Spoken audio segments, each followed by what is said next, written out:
Hey guys, it has been a little while. I am so sorry for my extended break. This is something that I didn't actually expect to have happen. I think today I'm finally able to share what has been going on, and not because I'm trying to be secretive, but because it's so deeply personal and sensitive to me that I'm going to try my best to just get through this conversation, but like know that it hits really deep. I'm someone that's always struggled with anxiety. So anxiety for me typically is more performative in nature. So, trying my best in academics, sports, things like that. My upbringing was heavily pushed in that direction. Like very strict family, especially my dad. He expected a lot from me. That's a whole other story, but it's sort of bred me into being a bit of an anxious wreck. I've had to, in my adult years, sort of slow down and realize that being the best and being your best are different. That was really the extent of my anxiety for many years. So it was very much controlled. I felt like, going to therapy a couple times a month, exercising 3 times a week, eating relatively healthy. I mean, we all have snacks here and there. That was what controlled it totally fine. I didn't feel like it was interrupting my life. At the beginning of the year, it really started interrupting my life in a way where it started presenting very inappropriately in my life. So I would sit down with friends and have dinner, and then I'd have like rattling anxiety when it didn't make any sense. I've never had social anxiety before, and this is a trusted friend for so many years. Like, what is going on? I would sit and have a massage, or lay down, I guess, and have a massage with, again, a therapist I've used for years who's now become a friend of mine, and I would just have anxiety, feeling not safe, feeling like, what if something happens that's embarrassing or that's scary, or really oftentimes it was just a feeling. It was never a tangible thought. That's when I knew some of my coping strategies for anxiety I could no longer apply. One of my coping mechanisms with anxiety was talking my way through something. So I would identify what I was anxious about. At times it would be, an upcoming test or a game or something like that. And I would just say, you know what? You're going to do your best. It's going to be fine. And like that was my method of talking through. When the anxiety that was pressing on my body this year presented itself, I knew I needed additional help. And one of the things that I believe pushed it to that level was that in the last 3 years or so, and I didn't want to share this publicly until something else happened, but I feel like I need to release it. Like I need to just get it off of my chest. I have felt ashamed by it, even though it's not my fault. I have felt like this is some kind of secret. My husband and I have struggled with infertility for the last 3 years or so. And our diagnosis is undetermined, meaning that they don't know why. So that first year was about 2020 when we did, we basically tried naturally for the year.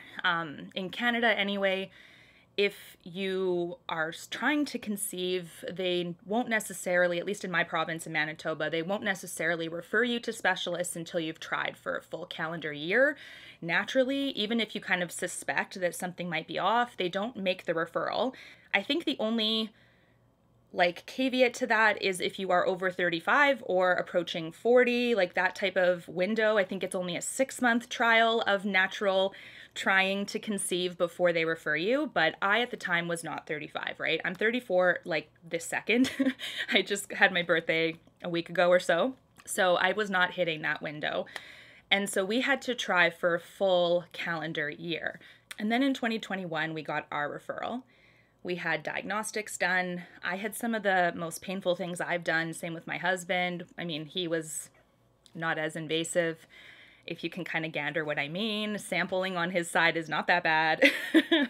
Not to make light of this, but you know what I mean. For myself, it was a lot of invasive testing.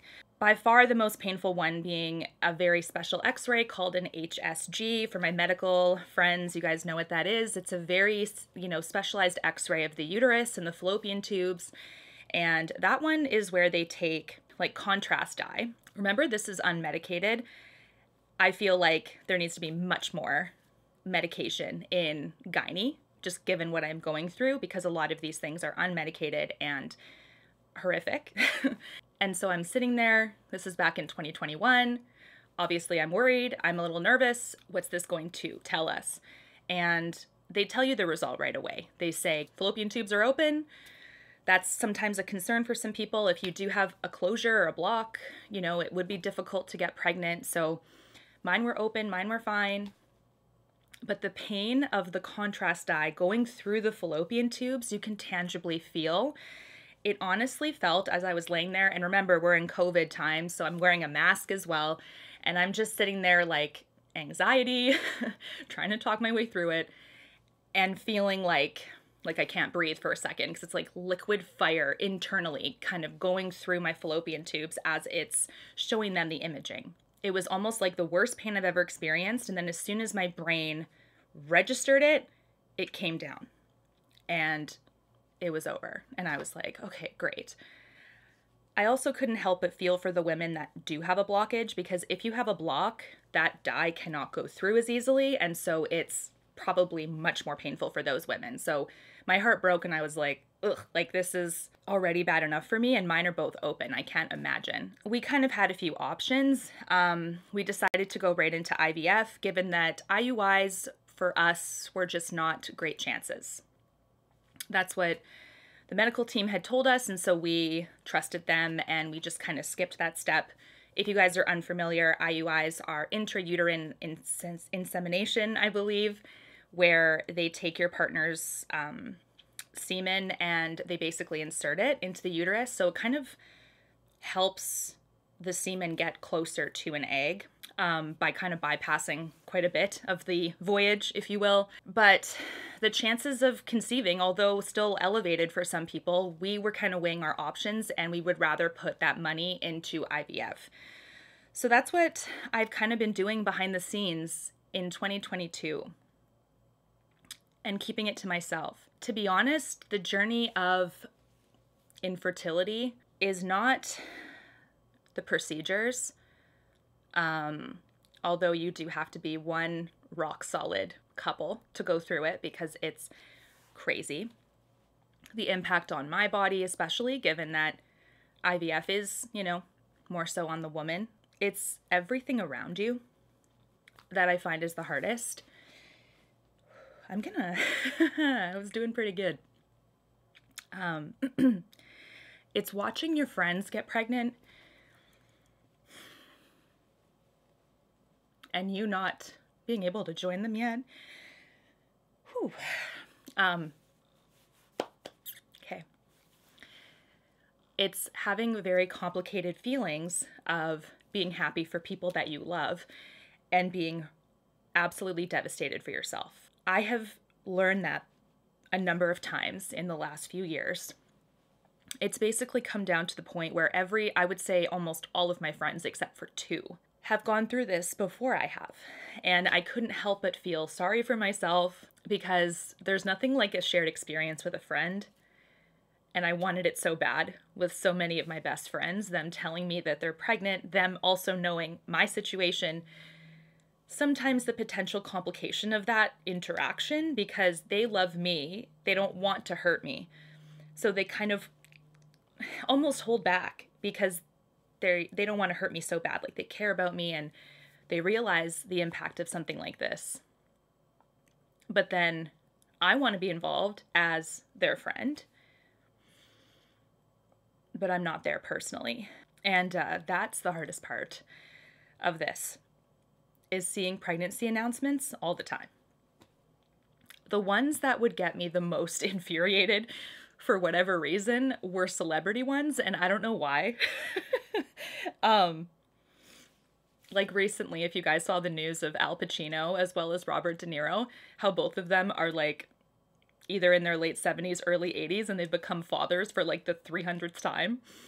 Those things bother me because I'm like, really? I could not say this and read something, even one comment that was from a troll that was like, maybe it's you not supposed to be a parent, or maybe you weren't meant to have kids. Why don't you just adopt? Things like that. Adoption is a very lovely way of starting a family. But I feel like in my heart right now, I'm at peace with this step. So that's what we're doing right now. And I think this is very unique to each individual couple, right? I guess in my mind at first, I was like, well, I'll just get pregnant first and then I'll share this news about how this journey has been and how, you know, all the things I had to trial to go through this and the hope I had, and look what happened. I'm pregnant, and I'm not pregnant yet. It's not over. And there's still some things that I can already see on my horizon, but I'm going to give you guys a bit of a journey of how this has been. So we did our first IVF in 2022. 2021 was that year of diagnostics, and everything takes time, multiple months. It almost feels like you're wasting time, even though it's not a race. But it feels like that. It feels like, okay, I just want an answer. I just want to know what's going on. And like 3 months, 4 months go by. And you're just like, but I want to get pregnant. I want to move forward. And that's one of the hardest feelings as well. Besides watching people that you love going through this and accomplishing this, I honestly can tell you that I feel like my life is stalled. I can't move forward. All of my friends are moving forward. They're celebrating birthdays. They're doing all these family things. And I just want to be there. Like, that's another complicated feeling, is you feel really like you're being left behind in life, even though it's not true. It's not a race. I know that in my heart, but it's still a very valid feeling. IVF number one, that's kind of a teaser because I'm saying number one. IVF number one was in 2022 in April. And this is where my nursing made me feel a little bit more comfortable, I will say, because I had to give myself injections for this. If you guys don't know, in vitro fertilization is when they do this ovarian stimulation first, where they give you hormones via injection, and you're supposed to inject them yourself. I think a lot of people at this step get pretty apprehensive, and you know, it's needles, it's scary. I mean, luckily I felt very thankful that my nursing knowledge kept me quite in control here, because I knew how to inject them and I knew what to expect. I know my husband was very thankful that I knew what to do, because he did kind of say it like stabbing you would be a little hard, but we'll do it. And so that was something that I luckily felt okay with. Side effects were kind of all over the place. A lot of mood swings, definitely bloat. As you get closer to the end and you're about to do the retrieval, when your ovaries are swelling significantly, you honestly feel like a tank. Like, you feel truly like you're carrying a litter. So you feel quite bloated and, you know, a little bit of nausea, headachy, things like that. I felt like, okay, like I have hope. This is going to be okay. We're going to do this. This is going to be our family. I'm so excited. And retrieval was interesting. In Canada, you are not put under general anesthetic. I know that in the States, it's an option. Here, it's not. At least in Manitoba, it's not. You are under conscious sedation, meaning that you have a sedative and you get some pain management in your IV, but you do not get general. So I was awake. I was very much awake for this. And I learned that my body is not a fan of opiates in a bad way, unfortunately, because my blood pressure really tanked. I had like a vasovagal situation for my medical friends out there. But basically my blood pressure really plummeted and they were worried I was going to faint. My body just didn't really like it, but they did give me fentanyl for pain management and they gave me midazolam for a sedative. And luckily during the procedure, I felt nothing. And that was what I was worried about. So I didn't feel anything, but then I basically like afterward and almost fainted. They put me on fainting protocol and I started throwing up. And another hard thing about the first one was that my husband wasn't there. It was COVID rules that you were not allowed to have your spouse in any situation when it came to procedures. So he was kind of concerned and scared, and that day was a little bit rough, but we got through it and we got a number of eggs. It was amazing. So that was really promising. And then the days that follow are phone calls from the lab that is putting your embryos together. So they put the sperm and the egg together. They take your partner's sperm and the eggs they just took from you, they just retrieved, and they put them together and they hope that they create an embryo. So at this stage, you could still have a number of eggs, but not all of them will be an embryo. So your number gets really cut down. So if you had like 10 eggs, you probably get like 2 embryos. That's kind of how drastic it can go. And that's just like law of averages. You can obviously have all 10 make it or 0. It really just depends. So I was praying about this. I believe in a higher power. I believe in God. I was like having hope, knowing that God's on my side. This is going to be my family. I'm only going to have to do this once. I'm so excited, and this is going to be it. All the while, like doing these procedures, I'm getting friends left and right saying that they're pregnant, or they've just delivered, or they're celebrating a birthday, or I'm doing things with my kids, things like that. So it's kind of like that mental warfare at the same time. You're constantly like, okay, it's all right. We're happy for them because we are. That's not disingenuous, but that doesn't change anything for you. You are still working towards this goal. You are still a warrior. You got this. Like, it's okay. What's meant for you is meant for you. What's meant for them was never meant for you. Keep that in mind. You're going to have your miracle and your blessing. It's going to be fine. I got a phone call 2 days after recovery.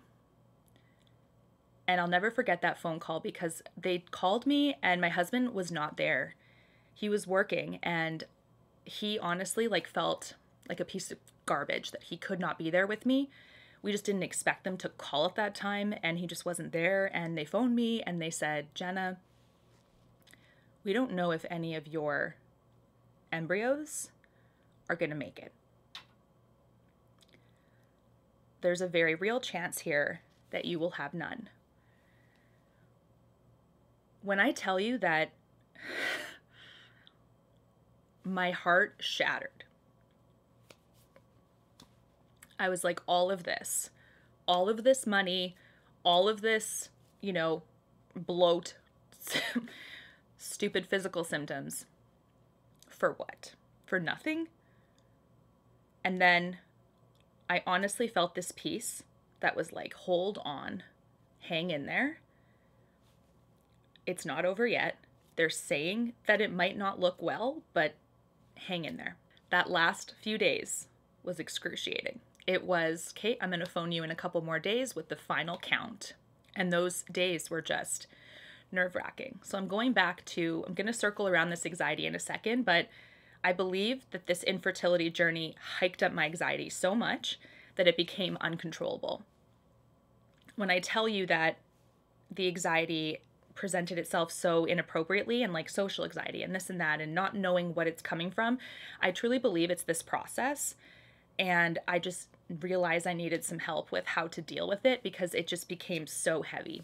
I get a phone call from them and they said 3 of them made it. You have 3 embryos. And I bawled. Like when I tell you, I was like, oh my gosh, this is such a blessing. Look at these 3 kiddos. These are a family. I'm so happy. My husband and I were thinking maybe 2 kids, but we have 3. This is amazing. We're going to try them all. I'm so excited. Look at these 3 kids. And we transferred the first one a couple months later, and I was certain it was going to work. Certain. I, for some reason, had this feeling of like, this is my first pregnancy. This is my first kid. I was envisioning how I was going to tell my friends. I was envisioning how I was going to tell you. I was envisioning how I was going to tell my husband. I was going to, despite this really not quite natural process, I was going to try to take a test before he would know. And then I'd surprise him. Like all of these other cute little videos I saw over the years, like those little booties, you're going to be a daddy, like how cute. I wanted that for us. And I was so certain. Sometimes what women will do at this point is they will take tests almost daily. Basically, the embryo is placed in the uterus and it's still up to the embryo to implant. So they can't make it implant, right? It has to be that embryo doing that work as far as I understand it. Once it's implanted, then of course you've got the increase in that pregnancy hormone, and when you take a pregnancy test, it will show a positive, right? But it takes some time for this embryo to attach. So there are women out there that take a test daily, and as soon as they see like the faintest positive line, they're like, okay, we're on our way, right? And then they keep taking tests daily, and the line gets darker and darker. They do discourage you from doing that if you're an anxious person, which I am. So I was like, I'm just gonna, like, they do blood work. Blood work is the official, like, you're pregnant, you're not pregnant, right? I'm gonna wait till the blood work. I'm gonna wait for them to tell me. And they told me that it didn't take. That was a hard blow, for sure, looking back, because I was so certain. I remember reading that and crying on the floor. And I remember Harvey saw me and started licking my face and was just so comforting at the time. Because he's just like, you know, our dogs just know us, right? And he's like, it's okay, Mom. You know, we still had 2 more. It's okay. But it was pretty bad. The next period I got was also pretty awful mentally, because I knew that I must be shedding my embryo. I'm gonna tell you that I didn't go through this once, but I went through this twice. I had a second transfer and it also failed. So in my lifetime, I have never seen a positive on a pregnancy test ever. When I did my second transfer, I actually decided to test ahead of time. I didn't want to open up that email and see a no. I felt like that was too shocking, especially because I had gone through a no. You know, because that first time I was so certain that I was going to get a yes, it didn't matter about waiting too long, because who cares, right? They're going to tell me I'm pregnant. Like, that's fine. But my second one, I decided to take a test a couple of days beforehand, and it was like the biggest no. Like, not even a faint line. It was the biggest no. And again, I'm crushed. The second transfer failed at the end of 2022. Right around Christmas time, actually. Good timing. And I lost my faith for a while. I was like, this is never going to work, is it? We have 1 embryo left. I don't want to keep going through this. There's so much money that we're pouring into this too. There's so much on us mentally. You know, my husband keeps seeing me heartbroken, and he's heartbroken in his own way. But I can honestly tell you, the beginning of January, I spiraled. So we went to Mexico about a month after. Something like that. It was something that I really needed. I felt like my husband really needed it too. When they tell you the embryos that made it, so kind of going back to IVF number 1, I had 3 embryos, right? And they rank them kind of based on outer appearance, like how they look, genetically, stuff like that. They kind of tell you the probability of implantation. So like the weaker the grading, the lower likely that it will implant. It's not to say that it's impossible. It's not to say that it's like a never, right? Because they still try all of the embryos if you consent to it. But the grading kind of tells them, if you have a group of them, it kind of tells them which one to try first, because you have this probability of the higher the grading, the likelier that it will take. Our 3rd embryo was considered moderate, so meaning it's still worth a shot, but it's quite low on the grading system. At that moment, we had to make a decision. So we were in Mexico and we were kind of relaxing, but we also had to make a decision of like, are we going to try this 3rd embryo, or are we going to do another retrieval? With all of my being, I did not want to do another retrieval. Like, I was detesting that. I was like kicking and screaming figuratively. I don't want to do this again. I don't want to do all those needles again. That was 3 needles a night, 4 at times, stabbing yourself for like 12 to 14 days. I don't want to do that again. And at this point, my anxiety is sky high. We're talking about panic at times, and I've only had one panic attack my whole life. It was brutal. I was having panic attacks on a regular basis. Creatively, I just sunk. And so I was still trying to post. I was still trying to, when I had like those moments of feeling like creatively positive and things like that, because I can't fake it, just so you guys know, like I can't. If I'm feeling complete crap, I just can't fight through it. I also think if I did, you guys would notice. Like you'd be like, something's wrong. What's, you know? So I'm not going to do that. And I knew I had to take some time off, but then my body just kept saying like, actually a little more is needed. You're really struggling. At the end of the day, my husband and I remembered our goals. Our goals were that we wanted 2 children. So we were looking at another retrieval anyway. Even if I was like, let's just do number 3 and number 3 takes, and we do have our first baby, like we're still looking at another retrieval because we only have the one left. Like without my friends' support, prayer, getting closer to God, my husband's support is invaluable.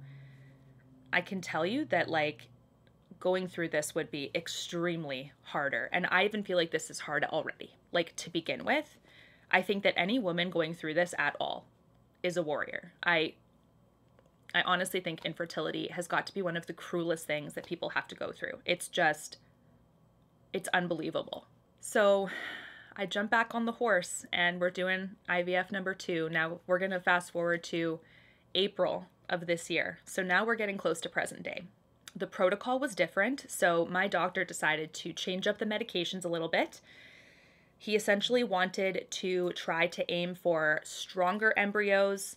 I ended up doing about 4 on an average night, up to 5 or 6 some other nights, depending on which drug was due when. And it was about 12 days of stimulation, stims they call it. My nursing knowledge was clutch, and I did feel like relatively comfortable with this, even though it was painful, even though it was uncomfortable, back to the bloat, back to all of these things. And my nausea this time was out of control. I'm like, okay, well, is this kind of practice for when I do get pregnant? Because I hope not. This is really bad. This retrieval was different. I was really thankful because now we're out of these COVID protocols and my husband can join. And I'm super happy because he's going to be in the room with me. And this is exciting. And I feel more supported, and enter anxiety. Full gear this time. This time, like I was nervous the first time last year.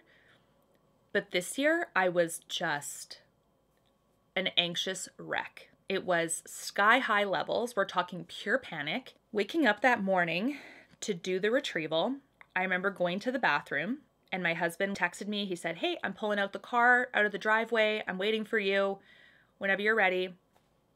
I'm like, okay, yep, I'm just going to go to the bathroom one last time. I go to the bathroom, and, okay, TMI, apologies, but I'm sitting there, and I feel so panicked. Like I'm having a panic attack. I'm sweating. I can't breathe. I'm just like praying for it to pass. And I'm just sitting there like, I don't know if I can do this. I don't know if I can go. And I have to go. So it's this constant conflicting anxiety of feelings. Like you have to go. You have to go now. Your appointment's in, an hour. You have to go. And then I'm like, I can't do this. I can't. And it's just overwhelming. I texted my husband. I said, I think I'm having a panic attack. And he like runs in, are you okay? And I'm like, and I look over at him, and then I'm just like, bleh, and I hurl. Like, I'm still on the toilet. I hurl against the wall of the bathroom, and then I hurl again. I like open my legs and I hurl again on the floor. And I'm pre-surgical at this point, so I don't have anything in my system. It's literally stomach acid. I remember grabbing some toilet paper and trying to clean it up because I was embarrassed. I didn't want my husband to clean that up. And he's like, oh my gosh, stop. Like, I'll clean it up for you. And I was just mortified. I'm like, no, I'll do it. This is so embarrassing already. But I mean, come on. We've been married now. This will be 10 years. There's nothing he hasn't seen at this point. We're so comfortable and he's so supportive. Like, he's like, oh my gosh, I'll do it. Just relax. Like, he wanted me to feel my best. He did not want me to worry about that. Once I puked, I had this instant relief. I was like, oh, I guess we're done. Like, I can do it. I'm brave. And so we go to my car and we start driving. Again, panic. And I'm like, oh my gosh, again, right? And I'm just panicked, trying to breathe, trying to slow these thoughts down, deep breaths, even though it's like, right? Like, if you know what I mean, you understand. And I remember getting to the clinic and like being completely out of body because I was so panicked that like I don't remember walking the parking lot. I remember like feeling like a ghost, like I was floating. I said, Kate, can you check us in? Because I need to breathe. Like I need to go to the bathroom again. When you have panic and anxiety, I feel like, again, medical people, you probably know, it sort of like amps up. Like you're thinking you have to pee all the time. You're thinking you have to poo all the time. Like it's hyperactive, right? And I'm like, maybe I have to go to the bathroom again. Like how embarrassing would that be if I have to pee or I have to poo or whatever? I just went to their bathroom, which is outside of their clinic, and I sit on the toilet. Even though I don't have to go to the bathroom, I sit on one of their toilets and I'm just breathing. Like I'm like, okay. And I'm waiting for him to text me that they're calling me. Remember that I had this puking episode already, so I'm already running late. And that's not kind of, that's not good for the anxiety anyway, but it happened. Garrett's like, they're calling you. And I'm like, I'm not ready. And I'm already panicked and whatever. This is the part where it sort of turned around a little bit. And I'm very, very thankful because the nurse that took care of me during my retrieval number 2 was the same nurse that had me for retrieval number 1 a year prior. So she recognized me. And she's this sweet, competent, she's kind of like a no BS type person. Like she just says how she feels. She's extremely competent and I appreciate that. Because I'm a bit of a hard poke when it comes to IVs. My veins are small and they're deep. So it's not easy to establish a line, but she knew how to do it that time. So I was like already comfortable with that. And she literally was like, Jenna, and then I come in and she's like, you look like crap. Like, and I'm like, I know. Remember, I'm still panicked. I have like no like life in my face. I don't feel well. I am so panicked. I'm so sorry. And my husband's like, it's okay. She'll be good. And like, I'll be here. And then I'm like, don't worry. I will fight through this. But yeah, I am not doing so well. And then she offered me an Ativan. And I'm like, and I'm not drug seeking by any means, but I was like, can I have 2? Like, that's literally how bad I felt. So retrieval number 2, it's funny. We ended up getting the exact same number of eggs the first time as we did the second time. So that was really interesting. This time, the results were much more promising. So we did get 1 less. We got 2 embryos instead of 3, but they're both graded basically like perfection. What I mean by that is like the highest level of grading that an embryo can get. And obviously we were elated. This was such good news. We felt like we're kind of on the up, like the embryos from round 1 were not near as strong as these ones were. And it brought back hope again. And this is kind of where we're at now. So we do have the embryo from number 1 still, but it's considered moderate and the lowest grade. And now we have 2 others from round 2, so we still have 3 total. And like I said, I did not want to do this again, but I'm so glad that I did, because we wouldn't have these guys. At the same time, I'm constantly fighting against fear, because even though they're graded so highly, it just increases the probability. It doesn't mean that it's a certainty that it's going to work. Even after retrieval, like even knowing that we had all of these beautiful eggs again, the panic didn't stop. So I knew that it wasn't panic about the procedure. That's what I wondered. Was it because I was so nervous about the retrieval? I've done this before. I don't get why I'm this nervous for it, but it wasn't that. It was the outcome, the result. Like doing this a second time and then what? Just more failures, like more disappointment. It's never guaranteed. And that's what made me panicked. That's what makes the anxiety that's pressing against my body so intense. Because it's unknown. Even coming home from the retrieval, my husband set me up on the couch. It's basically like one of the only times in medicine where they actually encourage you to take very salty foods, like after your procedure. So, you have chips and whatever. And I threw up again.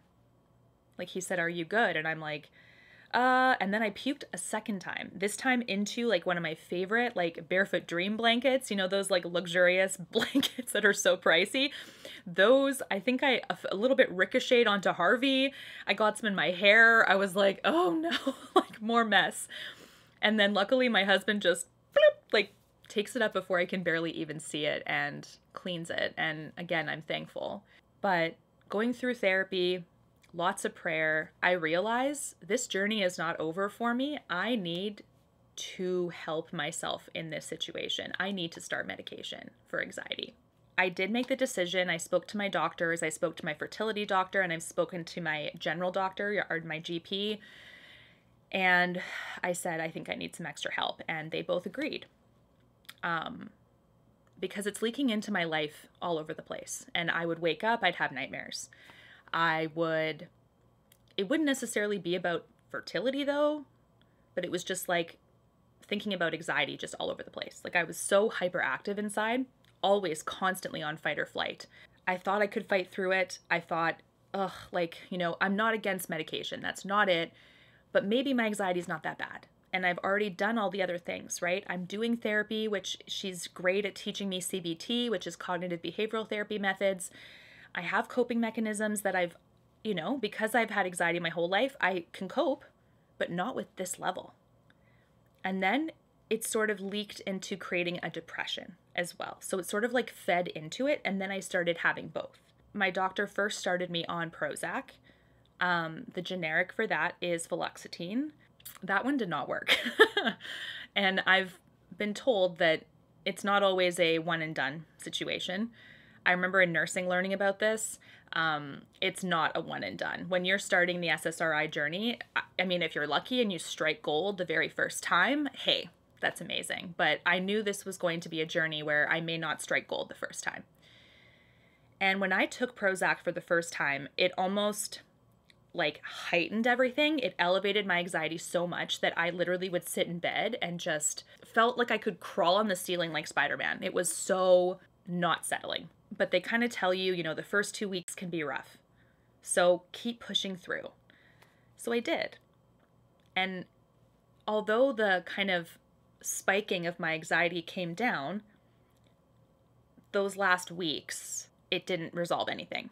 I was still at that baseline of having quite a bit of anxiety and quite a bit of depression where it was impacting my daily life multiple days of the week. I tried a dose increase twice and obviously giving it the effective amount of time, and it wasn't working. So I knew that we had to try something else. I'm now on a different SSRI, and so far so good. We're still in that kind of 2-week adjustment period, if you will. Generic name for it is escitalopram, I think is how you say it. So brand name in the US is Lexapro. I'm not sure the brand name in Canada actually, because I just take the generic, but so far so good with this one. I have had periods of peace where I'm like, whoa, like I haven't been worrying. So it hasn't like completely settled into the therapeutic dose. When you do these types of medications, it can be 4 to 6 weeks before you see like a therapeutic dose kick in. So we're very, very early, but so far it has not spiked my anxiety in this kind of period.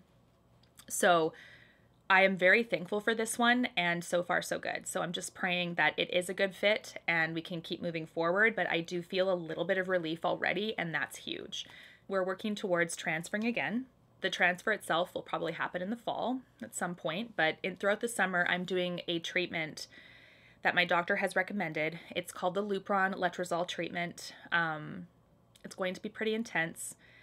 The reason for the treatment is so that we can really increase our chances of having one of these 2 embryos that are better quality, you know, translate into an implantation and then a pregnancy. Doing that letrozole Lupron treatment is going to be intense. It's basically pushing my body into a pseudo-menopause and then pulling me back up. So it's kind of like a reset, my doctor called it. It's shown some incredible promise. We don't know why the first 2 failed, but my doctor is leaning on embryo quality being the significant factor. Because I've passed all my tests, he's not thinking it's me, but he just wants to make sure. So he's he's trying to weigh all of the data and be like, well, I don't believe it's you, but we also do have 2 failures now. So we need to try to really increase the chances of this next one to translate to a baby. Any tips, by the way, out there for hot flashes? Because supposedly I'm going to be going through them. Which I'm like, you know what? Women go through this naturally. Like, I can do it. I know I can. But I don't know how it's going to be. Like, this treatment, is it going to be like more of an intense version because it's fast? Or is it going to be just like a regular menopausal experience? But I'm doing that, and then once my body resets, we're going to do a transfer. So I'm going to leave that up to you guys. If you want me to continue to give you guys those kinds of updates, I will. Here and there, you know, when something significant is going on, because, you know, there's big breaks when it comes to new data, new news. Often it's months at a time in between, so I can keep you guys in the loop if you're interested, but that's really been my really long update. And I feel better. I feel lighter that I've shared this, and I don't feel ashamed. I don't know why I ever even did, even like 1%, because it's not our fault. And it's so common. Even though my circle is not like prominently dealing with infertility, doesn't mean that the statistics are incorrect. And those stats keep getting higher and higher every year. So people are going through this. I can't wait to celebrate one day with you guys that I'll be pregnant one day. I have hope. I believe in God. I believe He's got my back. I believe it's going to happen. Thank you so much for watching. I can't wait to share with you guys my makeup content because I'm officially back. I feel so much better. This guy honestly has been such a support. Like, he's my little bestie. Until my next video, guys, we will chat so soon. Hope you have a wonderful day. Bye, guys.